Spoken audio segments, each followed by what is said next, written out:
10वीचे paper तर दिले, पण पास होण्यासाठी किती मार्क लागतात हे माहित नाही. रील सेव्ह करून ठेवा आणि सर्व विद्यार्थी मित्रांना पाठवा, शाळेच्या सर्व ग्रुपवर पाठवा, म्हणजे सर्व मुलांना कळेल की पास होण्यासाठी किती गुण लागतात. तर पहा, पासिंग गुण काढण्यासाठी दोन गोष्टी महत्वाच्या आहेत. एक म्हणजे अंतर्गत मूल्यमापन, म्हणजे प्रात्यक्षिक, हे तुमचे शिक्षक देत असतात तुमची कामगिरी पाहून, ते पण पाहूया आपण कसं देतात. आणि दुसरं म्हणजे जे तुम्ही लेखी पेपर दिलेले आहेत ते 80 मार्काचे आहेत. काही पेपर 80 मार्काचे आहेत आणि काही 40 मार्काचे दोन आहे, असे 80 मार्क. या दोघांची बेरीज करून किती मार्क पाहिजे, चला आपण पाहूया.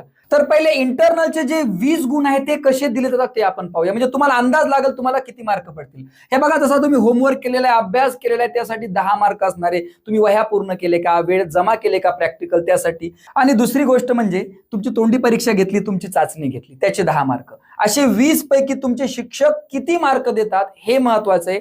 ते तुम्ही ठरवायचे की किती मार्क पडतील. तर आता पाहू पास होण्यासाठी आपल्याला काय क्रायटेरिया आहेत. बघा, भाषा जे विषय आहेत ते 100 मार्काचे आहेत, 80 मार्क आपले लेखीचे आहेत आणि 20 मार्क इंटरनलचे आहेत, ते पहा. बघा, दोन्ही मिळून 80 पैकी तुम्हाला किती पडतात ते तुम्ही पहा, आणि तुमचे शिक्षक प्रॅक्टिकलचे किती देतात ते पहा. या दोघांची बेरीज करून तुम्हाला 35 मार्क पडले पाहिजे आहे या मराठी, हिंदी आणि इंग्रजी विषयामध्ये. त्यानंतर पहा गणित.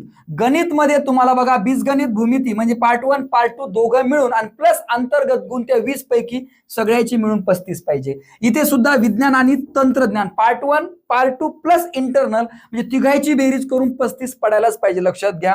त्यानंतर सामाजिक शास्त्रे आहेत, इथे सुद्धा तेच क्रायटेरिया आहे, इतिहास, भूगोल प्लस तुमचे इंटरनल मार्क, असे 35 मार्क. लक्षात घ्या, सर्व विषयामध्ये तुम्हाला 35 मार्क तिघांची बेरीज करून. आणि एक महत्वाची गोष्ट लक्षात घ्या, येड्यावानी करू नका. बघा, बीजगणित आणि भूमिती हे दोन विषय, एका विषयामध्ये 0 मार्क पडला तरी चालतो, पण दुसऱ्या विषयामध्ये जास्त मार्क पाहिजे, म्हणजे असे तिन्ही मिळून तुमचे 35 व्हायला पाहिजे. तसंच विज्ञानचं आणि तसंच इतिहास, भूगोलचं पण आहे. जर इतिहासमध्ये कमी पडले तरी चालतात किंवा भूगोलमध्ये कमी पडले तरी चालतात. फक्त अट एक आहे की सगळ्यांचे मिळून 35 झाले पाहिजे. आणि जर तुम्हाला प्रत्येक विषयात दोन्ही मिळून 35 मार्क पडले तर तुम्ही आजच पास आहात. आणि जर बेस्ट 5 रिझल्ट वर स्पेशल व्हिडिओ पाहिजे असेल, जर तुम्हाला माहिती नाही बेस्ट 5 रिझल्ट कसा काढतात, तर कमेंट मध्ये सांगा. 200 कमेंट आणि 10,000 लाईक जर आल्या तरच मी स्पेशल व्हिडिओ बनवेल. आणि सर्वात महत्वाचं म्हणजे 10वीची नवीन बॅच आपली सुरू होते. त्यासाठी आपण स्पेशल 2 ग्रुप बनवलेले आहे व्हॉट्सअपचे. या ठिकाणी 10वीची तयारी कशी करायची संपूर्ण मार्गदर्शन मी विद्यार्थ्यांसोबत करणार आहे. बघा, 2 ग्रुप दिलेले आहे, एक बी बॅच आहे आणि एक ए बॅच आहे. तुम्ही स्क्रीनशॉट किंवा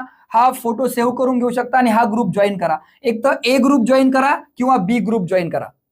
ग्रुप जॉईन नक्की करा. पुढील सर्व तयारी आपण त्या ग्रुपवरच करणार आहे, सर्व माहिती भेटणार आहे. हा व्हिडिओ सर्व विद्यार्थ्यांना पाठवा, शाळेच्या सर्व ग्रुपवर टाका, म्हणजे सर्व विद्यार्थ्यांना याची माहिती होईल आणि त्यांची चिंता थोडीशी कमी होईल. भेटू पुढच्या व्हिडिओमध्ये. जय हिंद, जय महाराष्ट्र.